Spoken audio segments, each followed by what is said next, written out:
I never thought my hair could grow long, like ever, but I went from this to this. Now, while we go through this video, I'm going to do one of my hair care routines. So you get to watch what I do to get my hair to look how it looks. First of all, let's take this off. And this looks crazy, but we're not ending here. We're not stopping here. We're going to do one side at a time because two sides, that's just a whole lot. And then we're going to do a whole lot of sections. So, okay, so you might feel like your hair is not growing or it's growing super slow. But here's the truth. Your hair grows about ½ an inch every month. So that equals, what, about 6 inches every year? So even if you don't see the progress right away, your hair is still growing. And some oil. For me, my hair was never the longest or the most luscious, and I was always cutting it. I was getting fades. So I never really gave my hair a chance to show me what it could really do, like this. And hair growth isn't just dependent on itself. There's a lot of things that go into the speed, the health, the look of your hair. And some of those things are your genetics, the weather, and how you take care of your hair.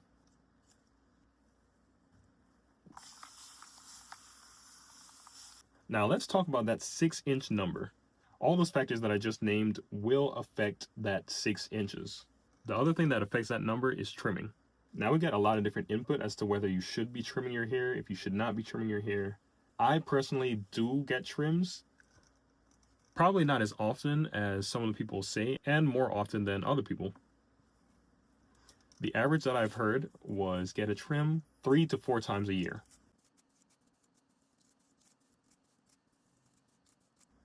Now, every time I go get a trim, I would say they take off maybe, how long is ½ an inch?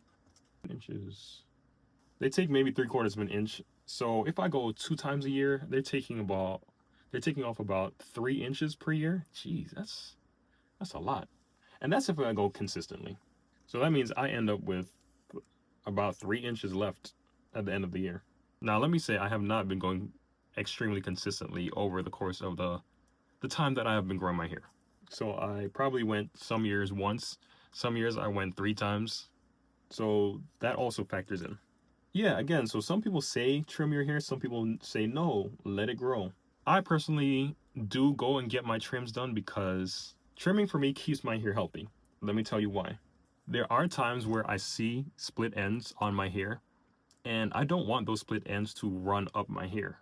So I gotta get those early while I can. It's kind of like, to me, if weeds go in your garden and you have healthy plants, the weeds are gonna take over the garden. I don't want my weeds to take over my garden.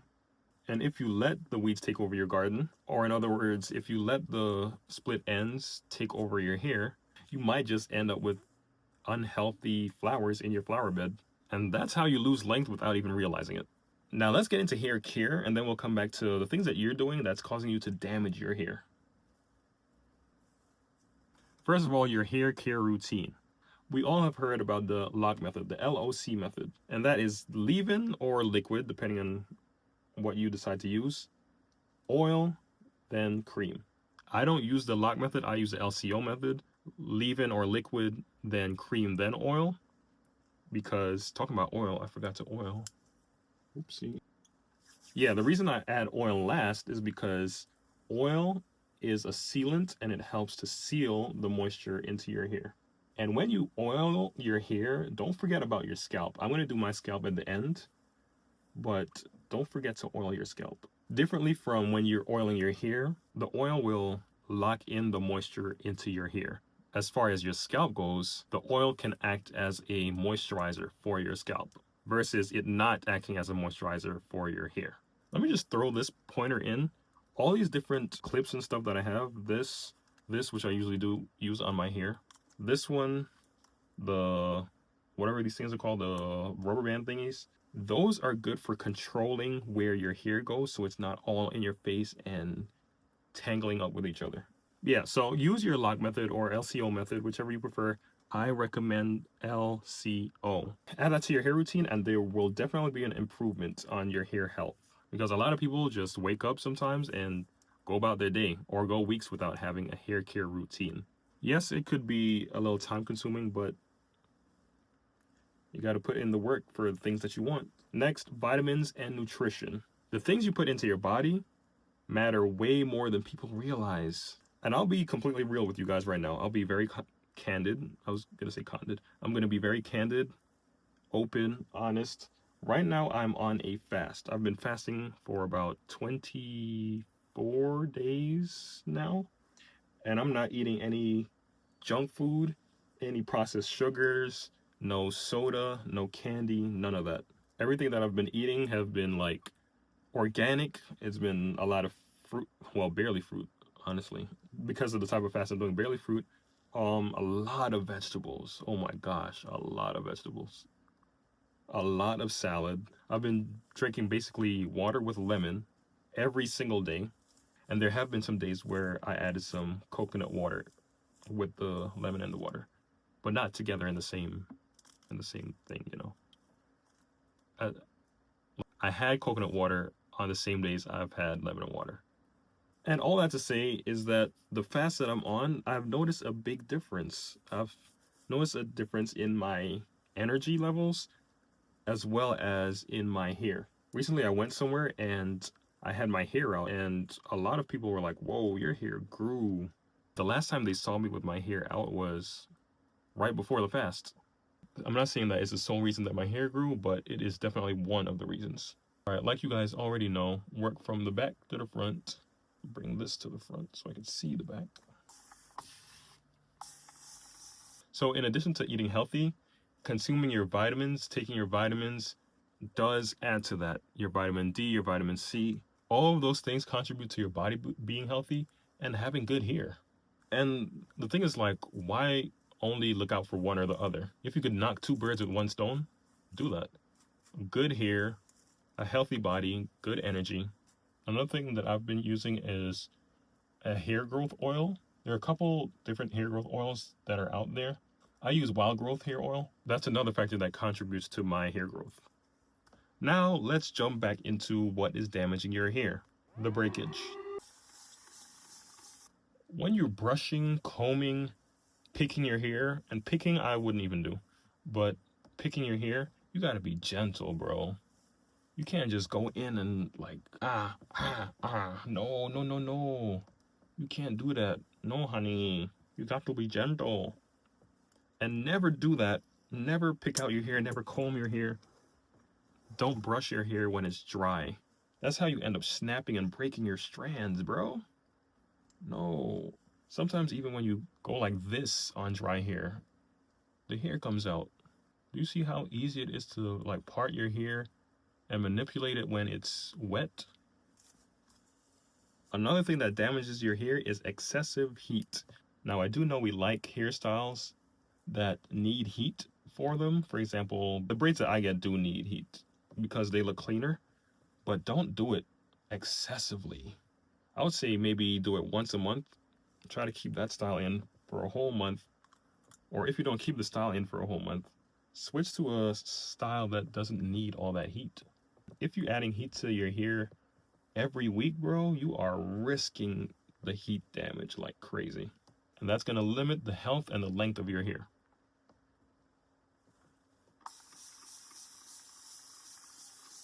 You know what else causes damage? Constantly touching and playing in your hair. Your hands a lot of times are extremely dry. You know you're not moisturizing your hands every second of the day.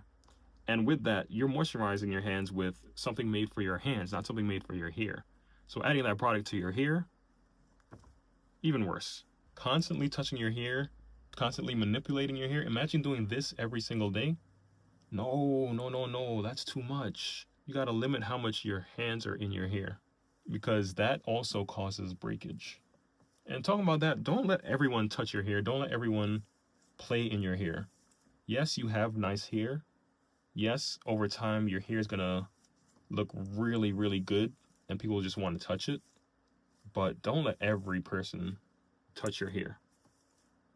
Especially people you don't know. That's how Samson lost his hair. He had someone play in his hair and chop chop. They had ill intentions for him and he lost it.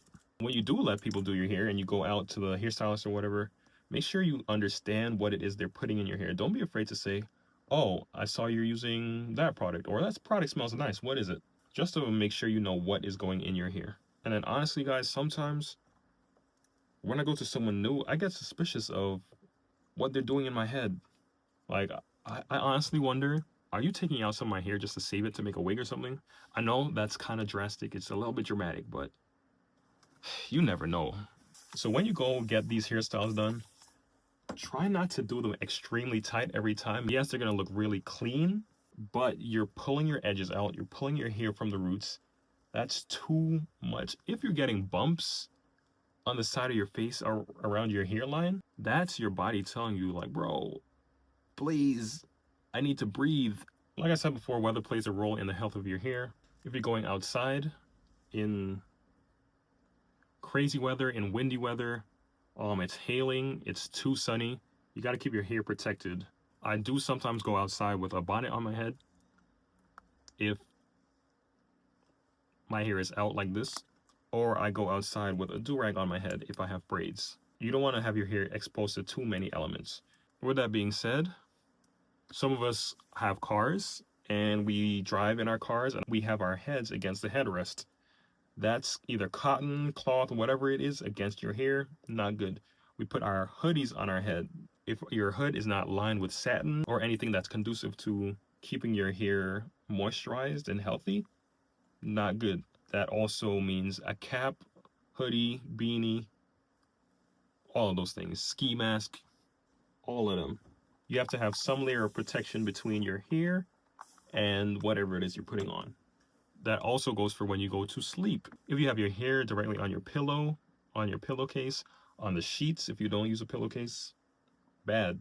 You need a satin bonnet, you need a satin pillowcase, or a satin bed sheet. You need something to protect that hair. And don't be lazy. Don't be lazy. I just got 3 of these joints on Amazon. Don't be lazy.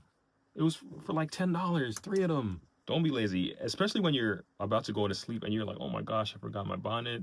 Go get the bonnet. Because it's going to be annoying now, but it'll be even more annoying when your hair is falling out. Because all that friction adds up and breakage. All right, let me put this in a band. Now, guys, talking about hoodies, girls too, talking about hoodies, don't wear these hoodies all day. Don't wear these ski masks all day. Let your hair breathe.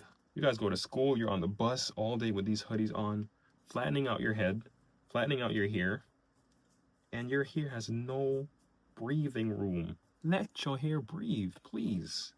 And in the mornings, when you're getting ready for school, don't wash your hair every single day. Your hair does not need to be washed every day. That's another reason your hair is unhealthy, dried out.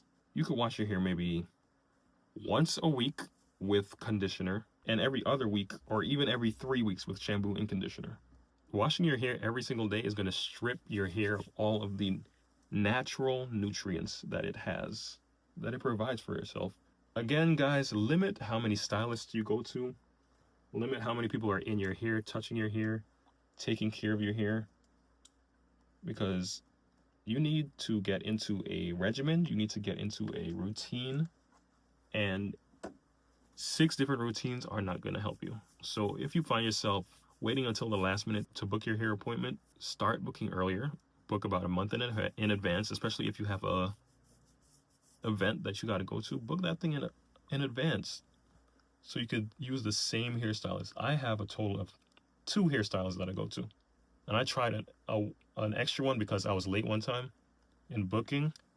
And they just, I did not like what they did to my hair. Have a consistent one and a backup. And when you're choosing your hairstylist, a lot of people grow up going to hair salons and stuff because that's where you get your hair done. But I went to a hair salon one time in my life, never went back. Why? Because they don't care. They don't care about your hair. Respectfully speaking, a lot of times, have you seen their hair? There is none. But I'm not trying to be mean or anything, but it's like, they don't care about your hair. If they don't care about their own hair, why would they care about yours? They're not gentle. They take your hair and the way they detangle it, just look at the way, when you're waiting to sit in the chair, just look at the way they're detangling the other person's hair. They're legit like, they don't care about your knots. They don't care about anything because it's not their head. They don't care. It's usually someone that started up their own business from their house and they found a seat in a salon or something like that. It's really hard to figure out which is which just by a phone call or looking on a site or something, but jeez. If you do make the mistake of getting someone that does that, don't ever go back to them. Go with people that care about your hair, care about your scalp, care about your health, care about your well-being, because it'll show in the result of your hair. So if you feel like your hair isn't growing, it most likely is. You just got to protect it. Take care of it. Give it some time. Give it some love. You know, just trust the process, because if my hair can grow like this, yours definitely can too. Let's do a quick hair length check. The longest healthy part is about 8 inches in the front. Here. Oh, okay. Let's just say a foot, 12 inches. I don't know, we'll just say 12 inches again. All right, y'all. That is it for today. I got distracted trying to take a picture for my thumbnails, so I forgot to do the outro. But always remember, there's greatness in you. So go out there and be great. Peace.